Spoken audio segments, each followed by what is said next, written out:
So I'd like to say hello to everybody. I can see we have quite a number of people on. Thanks for coming. And all protocols observed. I'll switch off my I'll switch off my mic or my video for now. Can you just confirm with probably a thumbs up that you can hear me? You know, now in the virtual world, it's all about clicking, right? Okay, good. Thumbs up. I can see a physical thumbs up by Biola. Thank you, sir. Right. So I'm going to switch off my video because what I'm trying to save bandwidth. And here we're going to talk about the new training concept of learning and development skills, right? So new training concepts of learning and development skills. We would know that the world did a reset. What I tell people is the world did a reset last year. And I don't know how many of us have reset with the world. Yeah, so the world press resets. This is an amazing thing. It doesn't happen. I think it happens only once every 100 years, that the world will reset itself. That's what happened last year. And one nice thing about it, or the only nice thing I can say about their reset, is that the world's perception of Africa kind of changed. Yes, we seem to have been lucky, right? But also we seem to have managed this pandemic better than the West, right? So there must have been some learnings that the West needs to get from us, don't you think? So yeah, there has to be some learnings that they need to get from us. So who knows? The new training concepts and learning and development skills, we have some innate skills which we need to kind of first identify and bring out. The image right in front of you, as you can see, this is the capability model from Association for Talent Development. It's an American body, the Association for Talent Development. Their website is td.org. And they've created this capability model for our profession, us learning and development specialists. They say that a learning and development specialist needs to know all of these capabilities. And they're broken down into building personal capability, professional capability, and organizational capability. And these are all the various capabilities there. I'm not going to talk about this. I would have loved to, but it would have taken a lot of time. So I have in your materials that you're going to get some job aids that I've downloaded from the website of ATD, which is free for everybody to use. And there is a tool there that enables you to test your capabilities as learning professionals. I would advise you go there and test your capabilities. Check to see how much do you know about organizational capability? How much are you ready when it comes to developing your professional capability and building your personal capability? So that's can we have the website if you don't mind, so that people can pull it down? Okay, td.org. TD as in talentdevelopment.org.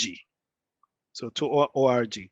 So an institution that I belong to, which is LDNI, Learning and Development Network International, we kind of have adopted this capability model. So it's too much to go into now. Please put it to one side and check it. And we've also added some job aids for you so that you can really go deep into understanding your capabilities and how well you measure up to the rest of the world, right? It's always good. It's like a report card.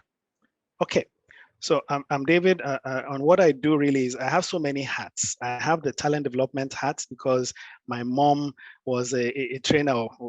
Both my parents were trainers, teachers, and I think I grew up in a school. Can you imagine? I went to my school and then I'll go home. I won't go home. I'll go to a school that my mom and dad are running. So it was school for me from a very tender age.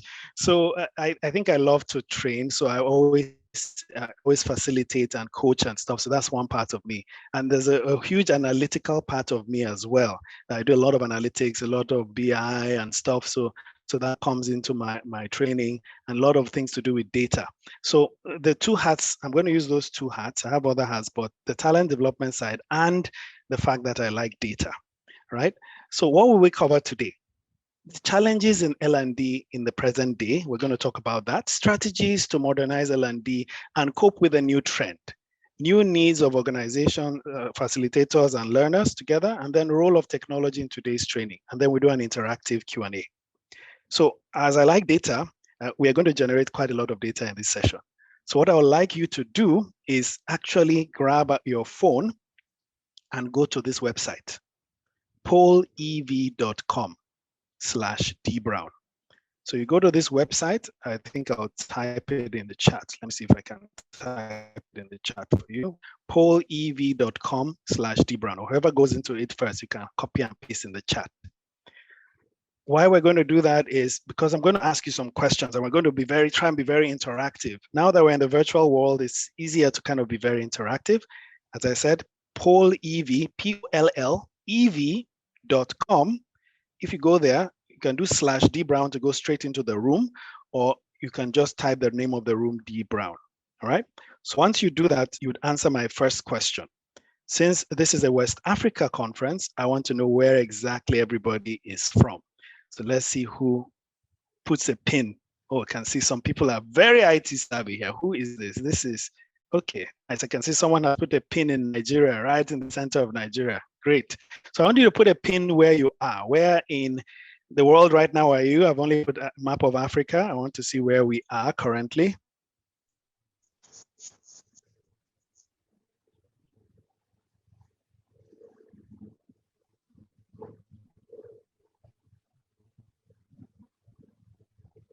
I see we have someone from Nigeria, at least Niger is represented. Nigeria is represented as well.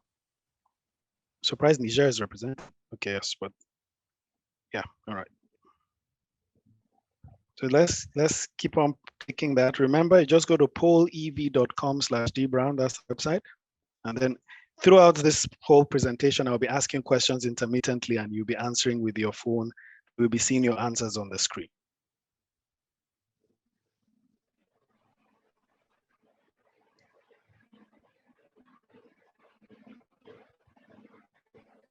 Great.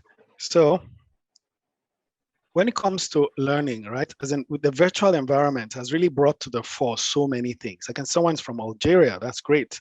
Or is connecting from Algeria, doesn't probably mean he's from Algeria, right?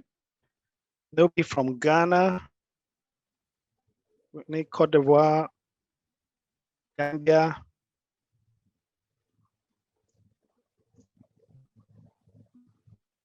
So type in the chat if you need any help.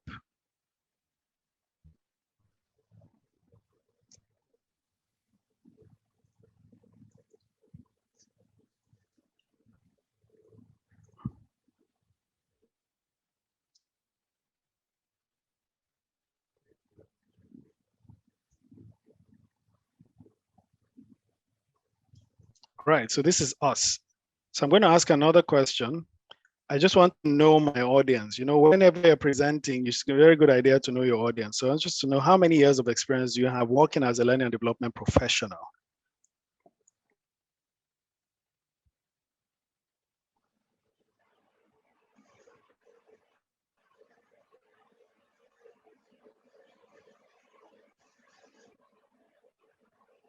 So I'm sure you can see the results coming out. We can see that quite a bit of us have 6 to 10 years experience. More than 15 years experience is the next highest. So get the answers coming in. Let's get the answers coming in.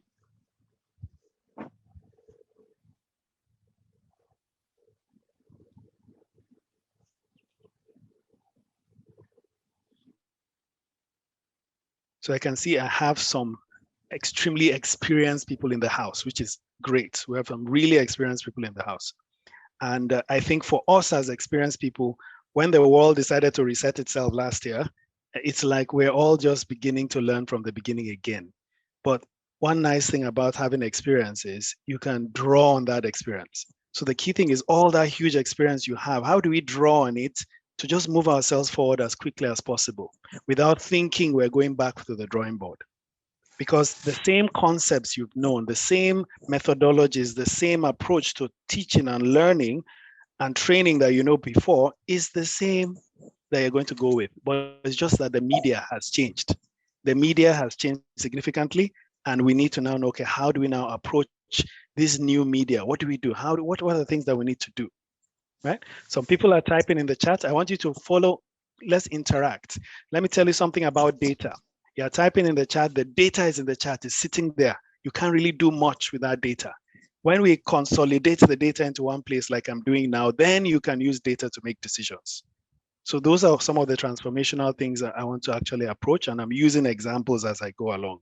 Data is key, how you approach data. So this is data we're looking at right now, right? So I want us to please type in the, just type in the chat. I mean, not type in the chat. Go to pollev.com/dbrown.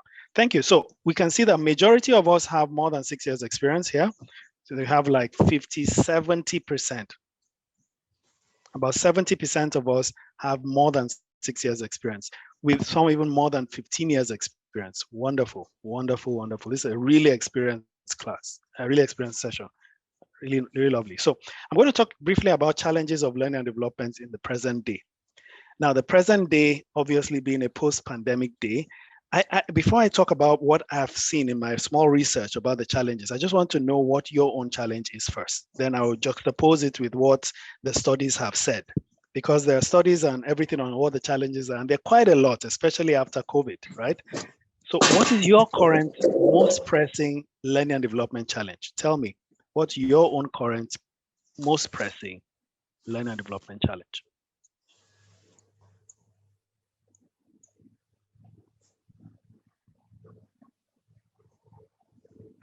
Now, if you like what somebody has typed, you can always vote that person's own. You can vote for that person. So I'm going to give us like 3 minutes to fill this out, because this is very important. This will kind of guide my entire discussion.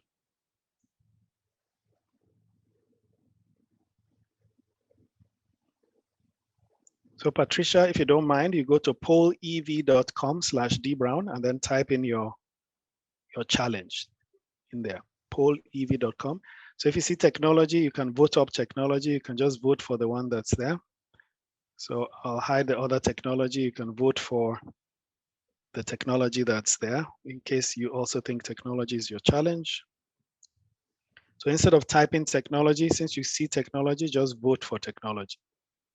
Click on the other technology there and vote.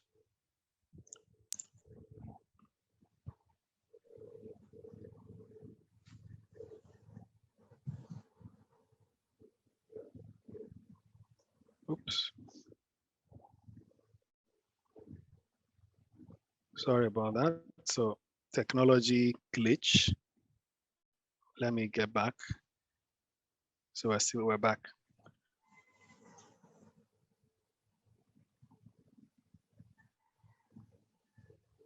So I can see technology is a big challenge. Quite a lot of people saying technology.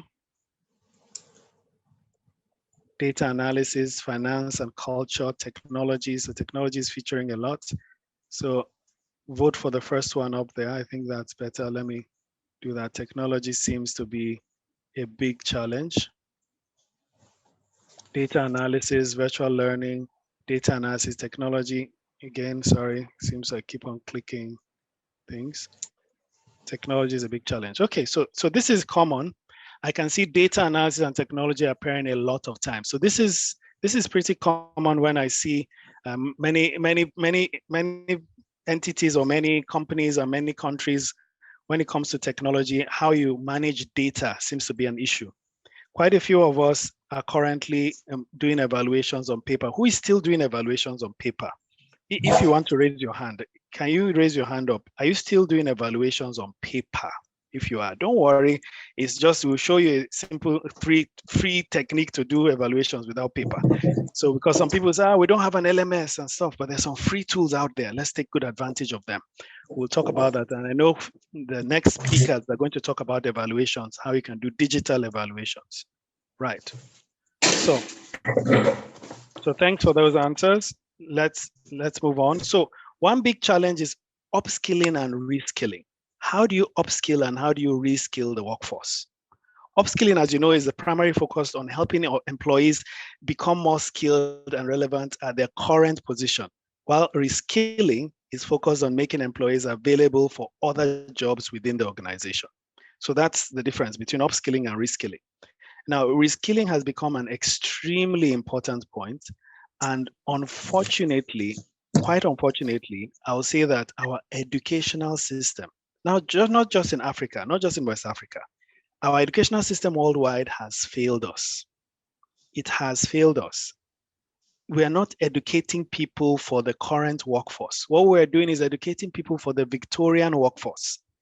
The educational system we have currently is Victorian in the sense that it was almost like an assembly plant.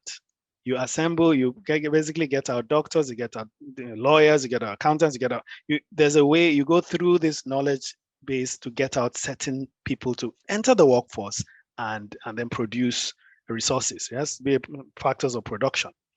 But unfortunately, people that are coming out of that system are not employable, which is actually why we have a job. So maybe I should stop complaining, right? I'm an L&D person and I get paid for teaching people what they were not taught in school. They're supposed to be taught all these things in school, right? But the key thing there is the whole system has to change. We're now in a gig economy environment. So currently, for example, I'm on a project. I have a couple of my colleagues in Nigeria here working on the project, and I have 3 people I've never met working on that project too. One guy from India, one guy from Germany, and another guy from, I think, Pakistan or Sri Lanka. I'm not sure where. And why are they working on the project? Because they have the particular skill sets that we need. But now in the gig economy, I don't need to bring them in here. I don't need to bring them to Nigeria. They're working remotely from wherever they are. So this is both a plus and a minus. If we don't reskill our workforce, guess what? That skill is out there and to get employed. And we don't have the barrier of people visa and stuff. They can work from wherever they are. So this reskilling is critical. And I think it kind of means that we as learning and development professionals need to go back to those schools, go back to our universities, change the curriculum, and have that advocacy to change the curriculum and tell them that, look, we know you don't have the skills. We in the private sector, as learner development experts will come and help you train our people to become skilled and reskilled and upskilled for the labor force of the future, because that is a key need, a really key need. Another thing that we saw in the research was change management is another key, very key area that we need to focus on. The ability, change agility, as they call it, as a core competence, means accelerating through the natural productivity decline caused by sudden changes, right? So how do you manage that change? And last year was the biggest change management ever. Everybody got a crash course on change management. And the L&D team were at the core of transforming this world because everybody needed to change. Everybody needed to relearn. And so L&D became like the most important unit in any organization because people were learning Zoom, people were learning all sorts of tools that they've never seen before. People were learning how to work from home. As at December, everybody in my team from March to December, we had not seen each other, we were working virtually from December. So that your muscle, your training muscle had to work overtime. You had to do instructional design. You had to quickly build agile tools so that you could manage this massive change. So that muscle you've built, you need to continue to use it to transform your organization even further. So that was another big point too that we saw. Another thing was providing training for the hybrid workplace. One trend is because people have now seen virtual that it is viable. Your workplace is now hybrid. And if your workplace is not hybrid, it has to be hybrid because people are going back to the offices, but not fully because there's now policies on virtual work. So which means people are working from home, people are also working from the office. So what does that do to an L&D professional? Providing training for hybrid workplace. You're providing a training. Meanwhile, some people are physically in the office and some people are really working from home. How do you train them? How do you train everybody? So there's a huge gap in that knowledge space of how do you now train everybody? Do you bring in video cameras and everything, and as you're recording the training, you record the training live, or does everybody just do online self-paced? There's no more live training. How do you do that? So that's another challenge we need to look at. And I'm sure in the Q&A, we can give you some ideas around that. So keeping on-the-job learning alive is another big challenge because of the new position we've seen ourselves in. Because people are working virtually, how do you do on-the-job training? Because the biggest training is really on-the-job training. It's not this individual training. We go for a training course for 3 days or 4 days. It's actually on-the-job training that is the most active training in any organization. And now that they're not sitting next to each other, how does on-the-job training happen? Unfortunately, for this last 1 year, a lot of people have not been able to gain from the experiences of others because of lack of proximity. They're not there. They're not in the office. You can't just walk into another office and say, hey, can you help me with this? Can you help me with that? So as a learning professional, what can we do to solve this problem? How can we still leverage technology to solve this problem? How many of us here have had a coaching session, a virtual coaching session? If you don't mind, you can put your hand up if you've had a virtual coaching session. Anybody here had a virtual coaching session? And I'll be unconventional now because I'm going to release her mic so that she can tell us. I know there will be questions later. Patricia, if you don't mind, could we hear from you? How did that go? The virtual coaching session. Can you tell us a little bit about it? Is it possible to release Patricia's mic? Yeah, can you unmute your speaker, Patricia, please? Thank you. Okay. Hi, Patricia. Am I audible now? Yeah, we can Hi. hear you, Yes. Patricia. Yes. Yeah. I had to coach somebody on some skills that I have, and I needed my coachee to also have the skills. So we had to agree to meet virtually. So virtually, Sorry, need some. Doctor, if you can mute your mic, I think. Who else? Anybody else, you can mute your mic if you're not talking. Please, so that we can hear Patricia. Now. Yeah, no, other people. Yes. What I did was that. Yes, continue, please. Continue. What I did was that I give assignments to my coachee. Okay. Regularly. Yes. Then she gives me feedback. Then with the feedback, I do corrections, and she goes back to do what she's supposed to do. Then, apart from the virtual meetings, we now arrange occasional physical meetings where we discuss the feedback, one-on-one. But essentially, the bulk of it was virtual. So the bulk of it was virtual. Yes. Okay, that's great. So, and I like the fact. So still ongoing. Mm-hmm. But the bulk of it is virtual because the distance between me and her is actually, word apart. So how do you're obviously a coach, and that's great. Can you tell me what's the format, this virtual format? Do you like it? What are the advantages or disadvantages to you as a coach? Well, now we do not have a choice with the pandemic aftermath. It can be stressful because there are times you want to side of the topic, right? And we have strategies now. The next thing I want to talk about is just strategies to modernize L&D to cope with the new trend. What strategies can we have with this new trend? Is okay, post-COVID, there's virtual, we need to do hybrid. What kind of strategies can we use to cope with this new trend, right? So in a single word, right? In a single word, I like you to tell us what comes to mind when you hear data. So just somebody says data, what comes to mind? Just type in a single word, what comes to mind when you hear data. Again, you will see it on your phone. It will be the next question on your phone. And that is pollev.com/dbrown. And they will be able to answer. That's pollev.com/dbrown. And you'll be able to answer that question.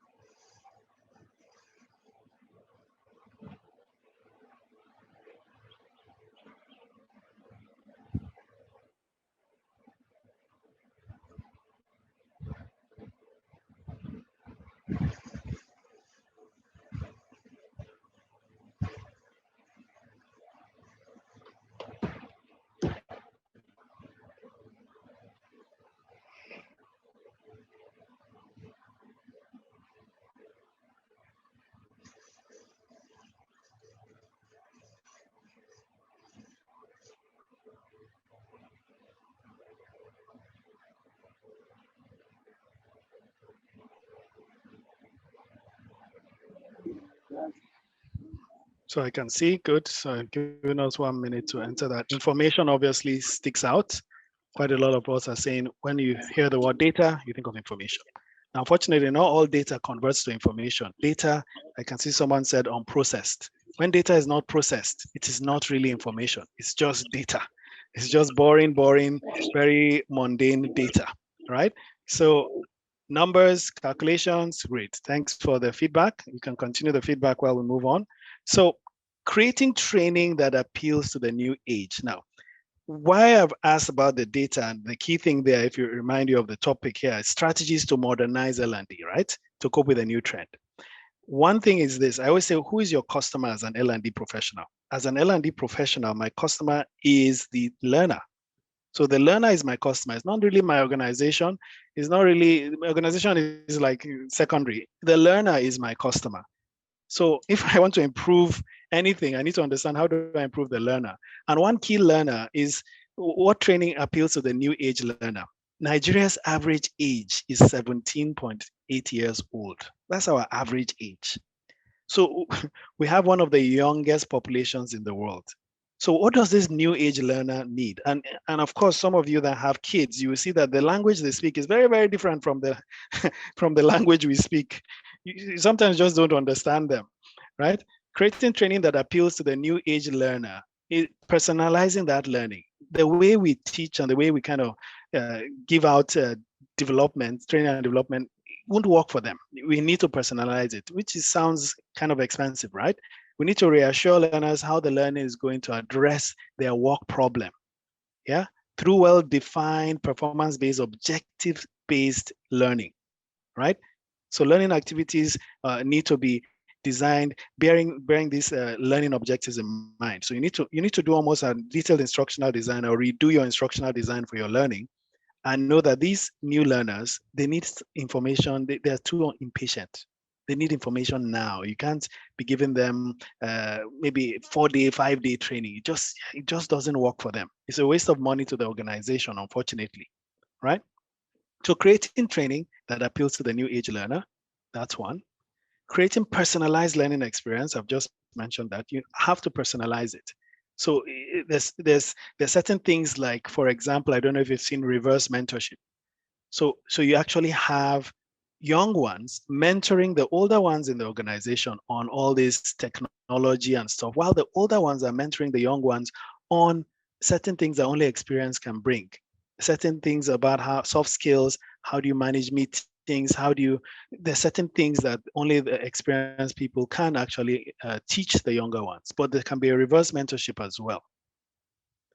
Engaging in virtual training. So virtual training, this is like a virtual training. This is a webinar. And although virtual training typically has less than 20 people or less, and it must be engaging. You must have your participants actually do something. So your features are there, Zoom, there's chat. So when you go to ask them a question, type in chat and actually plan it ahead. So type in chat and say, oh, okay, it seems, Femi, I like the points that you've mentioned. Can you further buttress some more points? Can you tell us more about that point? So you need to interact. It can't be one way. So most times virtual we think is one way, it can't be one way. There's a rule actually called the 3 to 5 rule that every 3 to 5 minutes, you must engage your audience in a virtual training. Every 3 to 5 minutes. You must engage them either by asking them to type something in chat, saying, okay, please put your hand up if this is that. You must engage your audience. And there are tools now that when you look at it, you'll be able to see whether or not they're being engaged.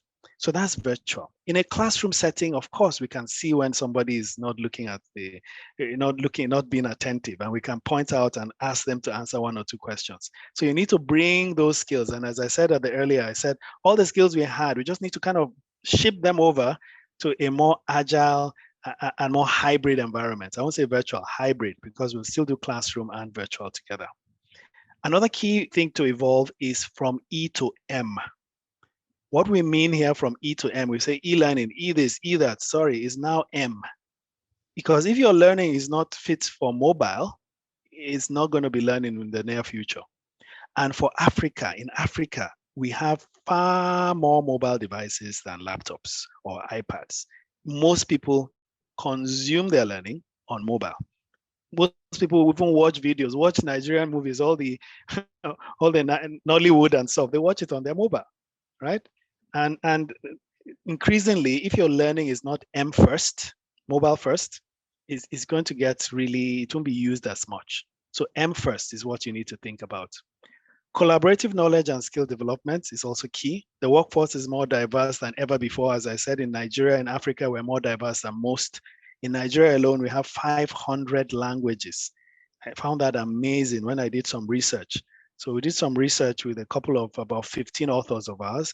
We did a research on learning worldwide, and we named the book Destination Facilitation. So if you are going to a new destination, what should you know to facilitate properly in that destination? So if you're going to Japan, there are certain things you would do in China, you shouldn't do in Japan. If you're going to Nigeria, there are certain things you do in the UK you shouldn't do in Nigeria, right? So what are those things you need to learn so that you can be more collaborative in the place that you're teaching? So you could get that book. It's called Destination Facilitation on Amazon. Right? So learning materials that encourage information gathering from peers and mentors will leverage the learning that most of your practitioners and students are already doing. So collaborative learning, that's key. Gamifying learning. Now, I know you look at this image and like, how can we do this virtual reality and stuff? Gamifying learning is not the highbrow virtual reality. It's we can do a simple quiz. Just doing a quiz and then gather points. So one thing I do, and I'm going to share a methodology that we developed in our firm that you can use. One thing we do is every training, we break people down into groups. And in those groups, throughout the training, we have competitions, small competitions, maybe a small quiz that they need to answer. And once we gather all those points and we add it to them and we have a scoreboard.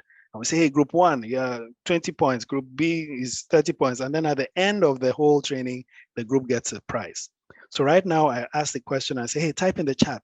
What do you have, blah, blah, blah, type in the chat. You could say that the first 3 people to type in the chat get 5 points, but have somebody that is gathering those points for you. Because at the end of the day, that's you gamifying learning. You haven't bought any new software or anything, you've already gamified learning. And I think it's very valuable. Then key thing, which I think is the most important for me anyway, is use data to improve productivity by tracking KPIs. So you need to have a list of KPIs that you're measuring. And we do have some KPIs that we measure, but unfortunately, we don't go back to look at what those KPIs are telling us. So let me say some KPIs, give you an example. You have course completion rates, for example. Did they really complete your training? So in a physical training, we know that they completed it because they were there, but did they really complete it? Were they really attentive throughout? Did you do some small quizzes throughout the training so that you can assess assimilation?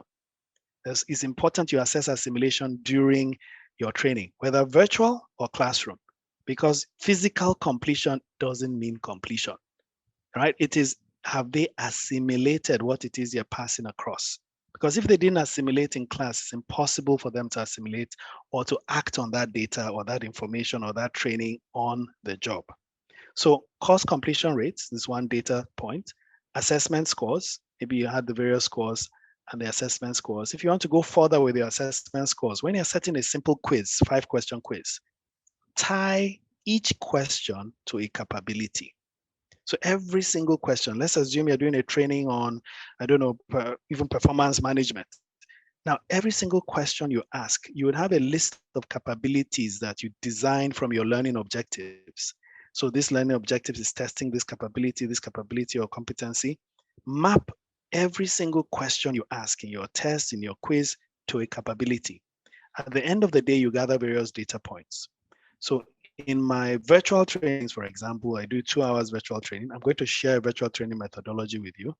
2 hours virtual training, and then I have a 5-question quiz at the beginning of that 2 hours and a 5-question quiz at the end. And each question is tied to a capability. And I do 10 of those, 10 virtual sessions. So that's 10 questions per session times 10. That is 100 data points. Those 100 data points, when you map it, you will see everybody's capability. You'll be able to say, this guy seems to be weak in this capability and strong in that capability. Do you know what? Let's assume this is a graduate academy. You'll be able to place that person in a job that fits with the capabilities you've seen. You don't need to do a test at the end, do this big test at the end, because some people are expert test takers. They can take tests. But if you're doing that tiny assimilation during the entire 1-month program, you'll be able to get far more accurate data on their capabilities. So that's assessment scores, and you're gathering data that way, right? And I'll show you a simple way of you gathering that data free of charge is use Google Forms. Google Forms. So if you have Gmail account, you have Google Forms for free. Create all your quizzes and tests on Google Forms, and then it will download to Excel for you automatically, which is free. If you're using Microsoft, use Microsoft Forms, also free, right? Then another data point is employee survey results. So also survey your employees.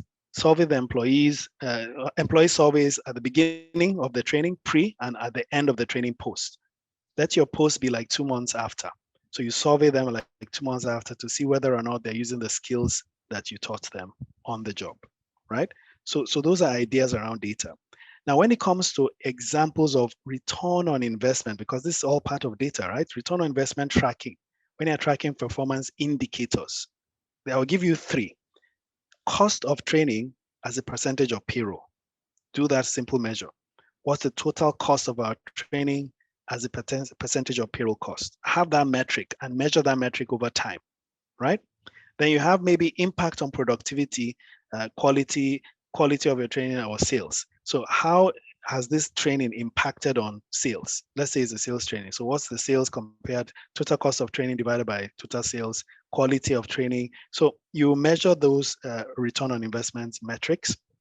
Maybe time elapsed before experiencing business impact. So you've done a training. When you now measure whether there's significant increase in business and you see, okay, you now see a spike 2 months after. So it seems that it will take 2 months for the effect of that training to be had. You need to gather that data. So data is critically important, in my opinion. And right.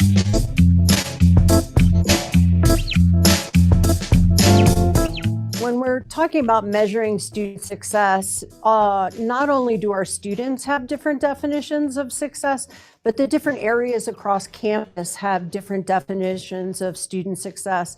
And so partnering with student affairs or with different departments within academics, they all might have different goals for their students, and their students also have different ideas of what they want to do.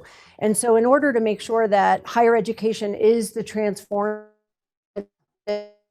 experience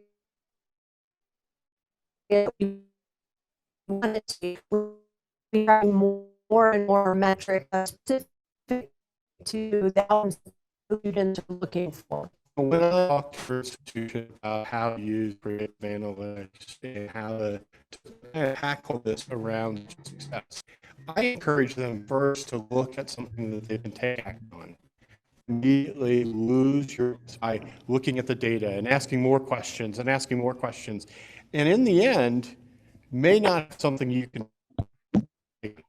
So I always encourage people, focus on the action. What do you want to do in the end? And are the questions that you're asking lead you to an action? Because if it does, it just becomes curiosity rather than a benefit for the institution. We've tried to use different done triage with it. We have used it for a randomized control trial of intensive advising. So we use it, we kind of incorporate it in a lot of different ways, and sometimes we use it in just the daily functioning, checking where we are in terms of how our students are doing, changing the discussion about what it means for a student to be successful in a given course. I think the use of technology and analytics at colleges and universities is in its infancy, but they're just very exciting developments. So I want to take a little bit of a step back, because I actually feel like in many cases we're tool rich, and we haven't really figured out what to do with a lot of these tools, how to combine them into an ecosystem for coordinated actions. But I also think that in a lot of cases you have to think about the incentives that you're providing people to use the information that comes from the analytical tools. So implementing and in many cases conducting analytics on students and on student data It's a technical challenge to be sure, okay, but it's one that's solvable. I mean, we know how to do this. We've got a lot of brain power at universities, and a lot of people at universities have very good, technical knowledge and intuitive knowledge about, econometrics and statistical modeling and predictive modeling. So that's not the major challenge. The challenge that I talk with my provost and my president about is, once we find this information out, what are we prepared to do with it? Right? And what incentives are we providing people to actually take action based on the analytics? I think we're all familiar with like the Gartner maturity curve for analytics. And that's not only a great visual for helping you understand where your institution is and where your end users are, but I also look at that as a framework for how do we move our institutions forward, because we have a lot of people in higher education, particularly some of the ed tech vendors, that are saying they can come in and they can jump you from only looking at descriptive statistics on your students all the way to using predictive or prescriptive analytics in a matter of weeks or months. And we know that's just not true, because if you are overwhelming your end users with metrics and information that they don't know how to use, one, they'll shut down, and that's the best case scenario. They just won't use it. Or two, the worst case scenario is that they'll misuse that. And unfortunately, some of the language we use around predictive analytics, the very nature of predictive, makes people think that it's easy to go from, oh, this student is predicted at risk, to this student is predicted to fail. And that is never the approach that we want our end users, our faculty or staff to think, oh, well, I shouldn't be putting effort into this student because they've told me this student is definitely going to fail. And so it's an educational process even more than it is a back end, can we analyze the data? Yes, we can analyze the data, but the more important piece is educating people how to use the information and how to make it actionable to help our students. I see So I'll have to stop that there, because that's the key message I wanted to pass across. So is the organization learning function currently leveraging learning related data? That's a question I have for you. Do you use data in any form currently? If you do, if you're leveraging learning data, your learning function currently leverages learning data, you can click on yes. If not, tell us whether or not you are about to do it or not doing it, just let me know.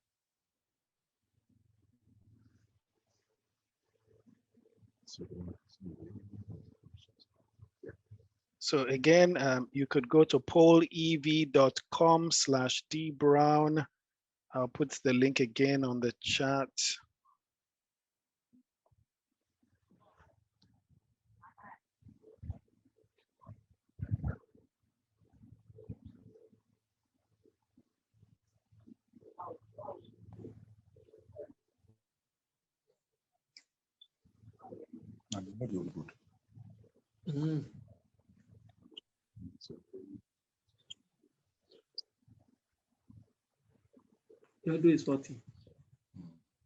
So currently, majority of us are using data. That is really great.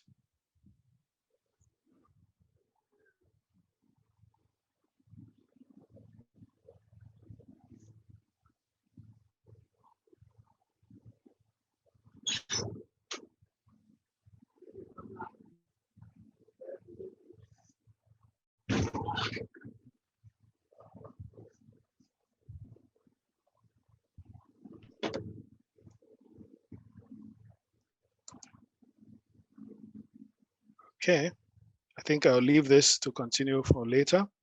I'm going to move on to the role of technology in today's training. So we've seen how we can use data, and I think data is critically important, but I'll leave this question, and I want to just go into a model that we use. So in my firm, I know a lot of us know the ADDIE model, we know the SAM model and stuff, but we created our own homegrown model, which we call the 4A's training framework. And I want to take you through how we use this and how we use data to transform learning, and how we've modified this for virtual learning in our organization. Because what we've done is we've taken this, which used to work perfectly for classroom training, and we've converted it to virtual learning. And we have a virtual learning methodology that we use, which I think I'll share with you as well. So the 4 A's. First A is assessment, then awareness, then assimilation, then application. So before any training intervention or engagement, we take assessment as the first thing. We're assessing people's current competencies, right? We're assessing their needs. And how do we do that? We just do a simple survey. Again, this shouldn't be paper-based. Go to Google. Google Forms is free. Fill out Google Forms, send that to them, and that's you've done your assessment, get the data, and then analyze the data. If you want to go further, you could actually use an assessment tool so that it can tell you whether someone got it right or wrong, but you do your assessment, your needs assessment. Ideally, in your organization, before you do a needs assessment, you should have already done a detailed mapping of competencies for every single role in your organization. So every role in your organization, there's competencies. These are the competencies we need at this level. These are the other competencies we need at that level. And based on those competencies, you're assessing the level of competency they have before a training intervention. So that's the first A. Use Google Forms, it's free. The second A is awareness. What is awareness? Let's assume you're doing a training on health and safety, for example. You're doing a health and safety training. Now, obviously, there is some knowledge that they already have, right? But your assessment would have told you what gaps they have. Now, on the awareness phase, what you tend to do is put knowledge-based content. You know, when you're training, we're hitting we're really hitting three things. It's either a knowledge objective, a skill objective, or an attitude objective. Those are the three things. No matter what training you're doing, it's either you're hitting a knowledge objective, a skill objective, or an attitude objective. Now, knowledge, skill, and attitude. Your knowledge objectives, you can easily do that through either a book, a video. So you can actually take care of those knowledge objectives under the awareness phase. I would typically say what you should do is go online to YouTube. There are millions of videos there. Curate a set of videos that will cover the content, basic knowledge of what you want to teach, and get them to watch those videos. Do a playlist. Again, that's free. Of course, if you have an LMS, create an LMS with the content. If you have more money, get somebody to go to a studio and record the knowledge-based content, all the definition of this, definition of that. This is our processes.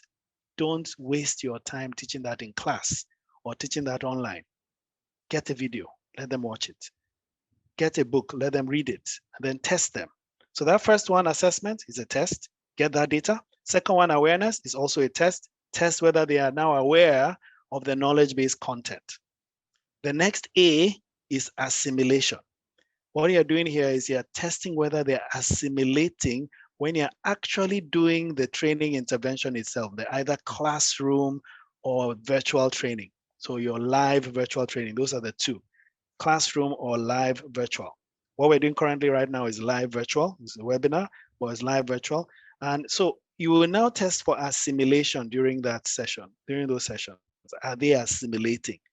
A quick way to do that is, of course, you could ask them to recall what it is you've said. Now, remember, there is, for those very experienced ones in the house, you would know the Kirkpatrick model for measuring effectiveness of learning. So you're learning, this is basically level 1, you're testing level 1 really, and some part of level 2, not really level 3 or 4. But for those that don't know, just check out the Kirkpatrick model online. Now, under assimilation, what I typically do is I still do quizzes, very short quizzes throughout the training. Very short, and I gather that data and ensure I gather that data to understand, are they assimilating? It's a waste of time after the training, you now do an evaluation to say, did you understand the training? That's after the fact. Why don't you test as you're doing it? So if they don't understand, you as the trainer can change. You can change the way that you're passing along that instruction. So that's assimilation, gather data from there. Then the last A is application. You've done the intervention. Usually I say 2 to 3 months after. What you should do is go back to those learners. Go back to those learners or even the L&D experts that will manage that learning to see if they're applying those skills on the job. Again, you can use a simple survey for this one. But what I also advise is you do a very short 20 minutes, maybe online meeting on Zoom or something. Just ask maybe for a couple of trainers and maybe the HR and say, okay, these are what you learned. These are the learning objectives. did we meet those learning objectives? Are you seeing transformation in your participants, in the people that we trained? Are you seeing any transformation? That is you doing the application phase.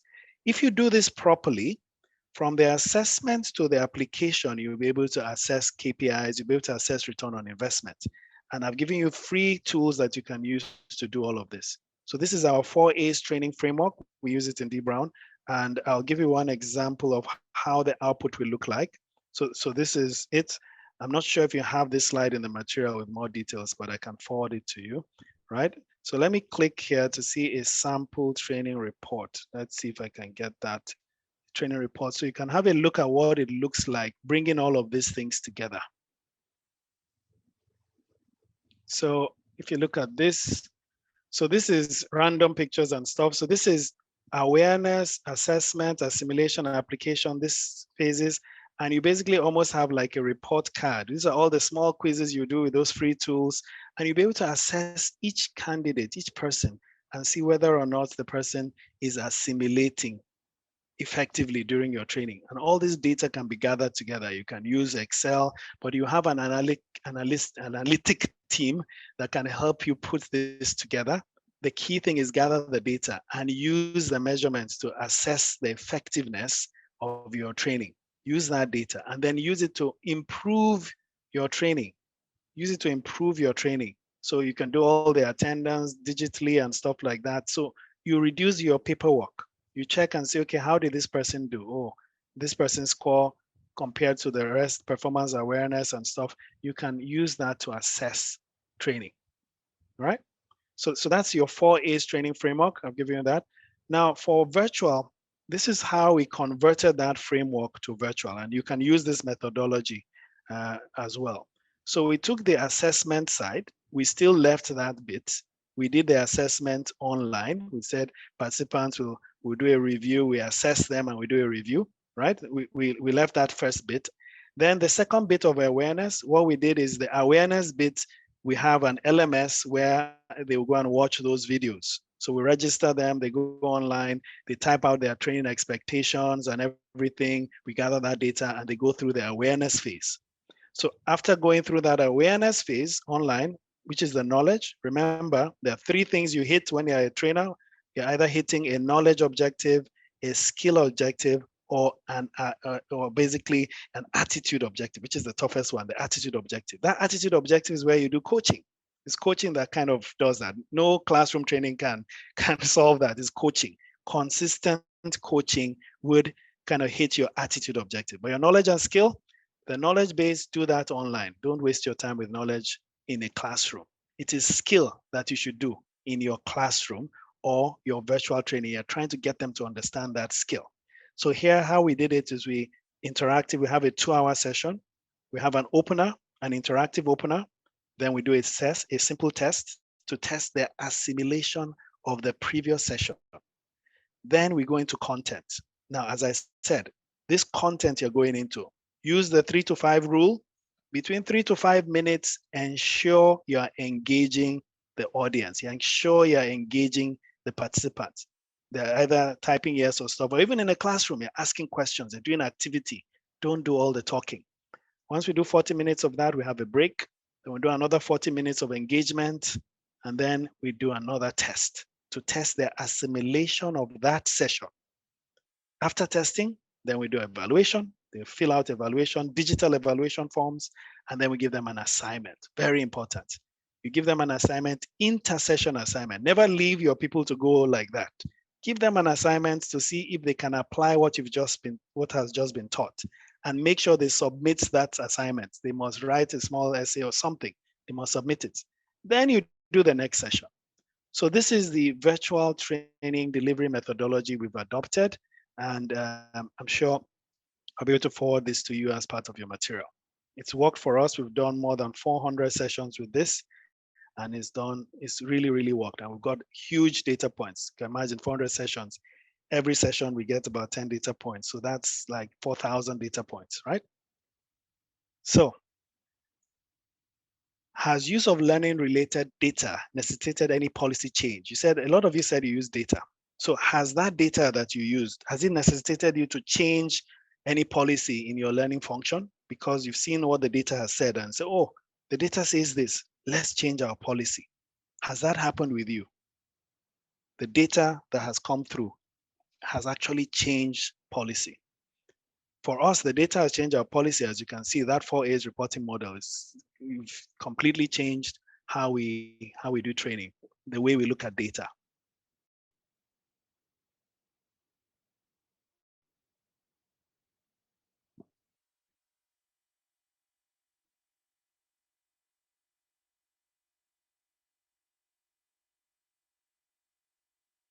Okay, so I'm just going to jump to the needs of facilitators. This is my last section now. To get what you want, you must give your customers what they need, or he needs, I should say they need, not only mail their customers. So our customers are our learners. So what do our learners need? There's this visual I really like that Deloitte did quite a while ago now, the Bersin visual by Deloitte. And it has, you have part of this in your material. So I'm just going to pull out sections of this to explain what the new learner is. They say 1% of the typical work week, that is all that the employer has to focus on learning, just 1%. So of all the time he just has only 1% of the typical work week to focus on learning. So he doesn't have time for learning, right? I'll just quickly go through the statistics. You're going to have this already. On Tether, today's employees find themselves working from several locations and structuring their work in non-traditional ways, right? 37% of global workforce is expected to be mobile. That was in 2015. Right now, I think they're already 60% that are mobile, right? 20% of the workforce comprised of temporary or contract staff. Now that is like 45%. When this study was done, now it's like 45%. And with this COVID last year, it has gone up. I think it's gone beyond 50 or 60%. You can hire somebody to do anything from anywhere in the world now. On demand, training is always on demand, really. If it's not on demand, then they're not interested. People are increasingly turning to their smartphones to find just-in-time training. And guess what? The biggest just-in-time platform is YouTube. If you want to change the tire of your car, you don't know how to do it. Take your phone out, go to YouTube, change the tire of Toyota Camry. It will come out. You will watch YouTube by the side of the road and change your tire. That is learning. And that's how we should evolve as learning professionals, right? Our learning needs to be collaborative. This is more statistics on collaboration, right? Learners are also developing and assessing personal and professional networks to obtain information about their industry and professions. I know somebody in school right now. She is extremely brilliant.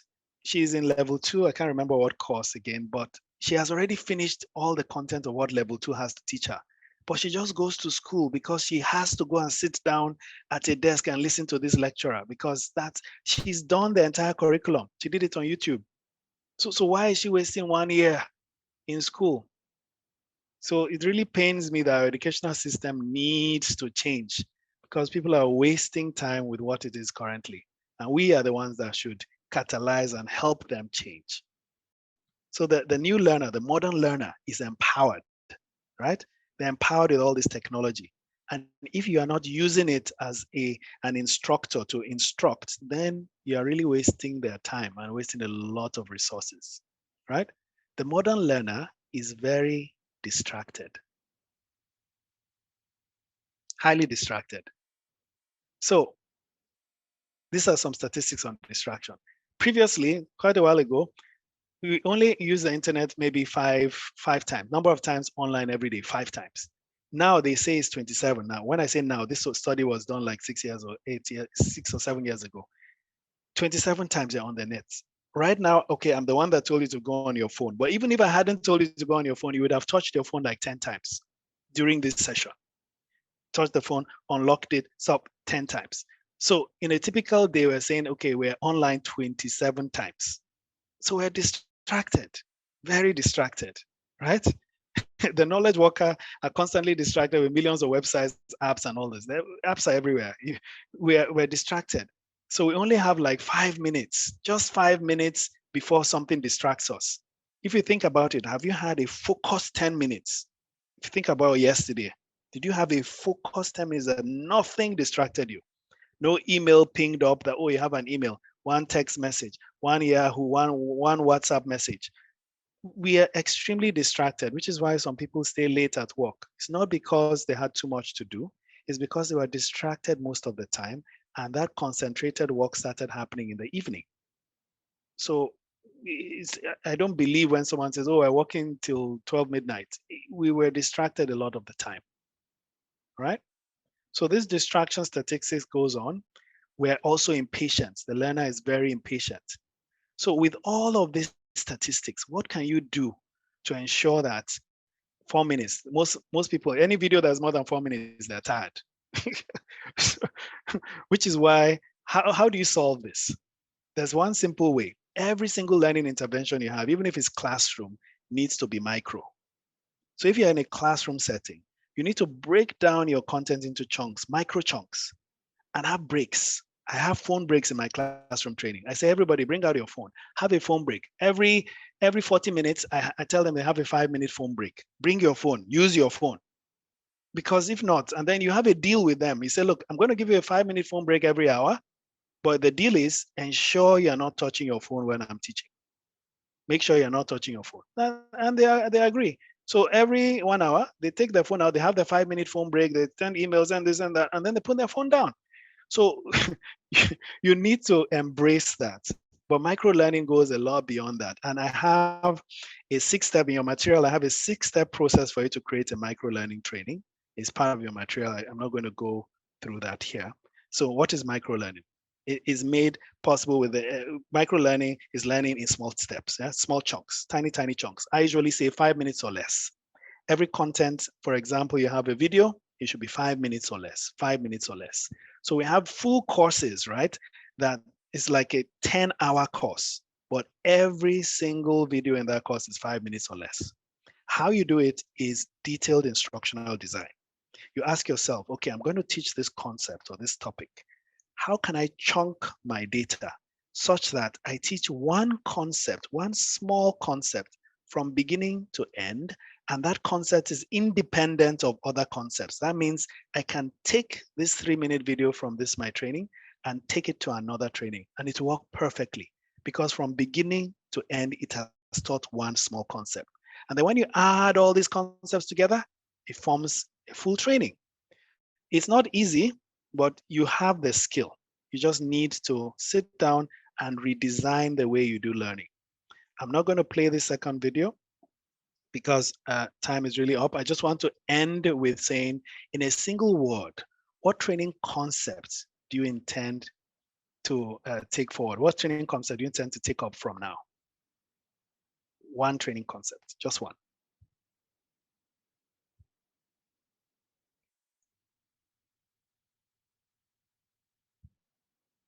Again, you go to polev.com/dbrown.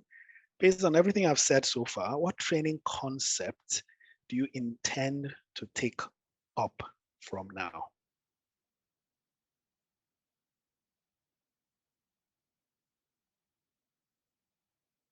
You can type as many answers as you like on your phone and put it up. The website for those that are just coming in is polev.com, polev.com/dbrown, or just go to polev.com first, and then you see a box, type dbrown in that box, and you'll come to this room and answer this question.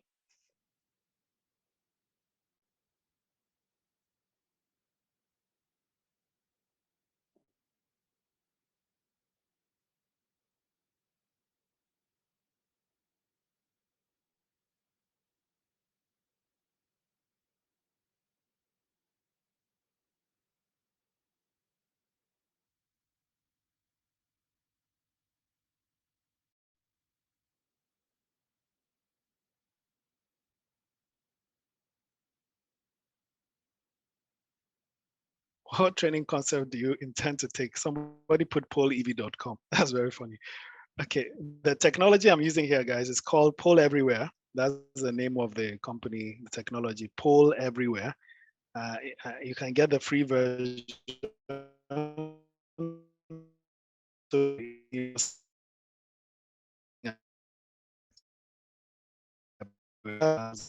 will show you how to use those tools. And of course, you can use Zoom directly, do chat and stuff. Yeah. So I can see that the single what's training concept, many people say micro, I guess that's micro learning. Reskilling is something they're taking. Learning, data use, that's great. Virtual, great. Bite sizes, I can see that. Great, great. So gamification, that's another training concept. And gamification doesn't need to be complex, right? I said, look, just keep score, just keeping score. If they've answered correctly, write the score down, write it down, then show a scoreboard every day, show a scoreboard. Who is in the lead? So I like to break my groups down into groups of 4 in my classes. So we say it's a whole group so that I get them to collaborate as a group. Give them a group assignment. They go to a breakout room. They answer it. You give them points. Give them points. Reskilling, learning, reskilling, micro learning. Excellent, excellent. Thank you very much, everybody. I hope you enjoyed this session.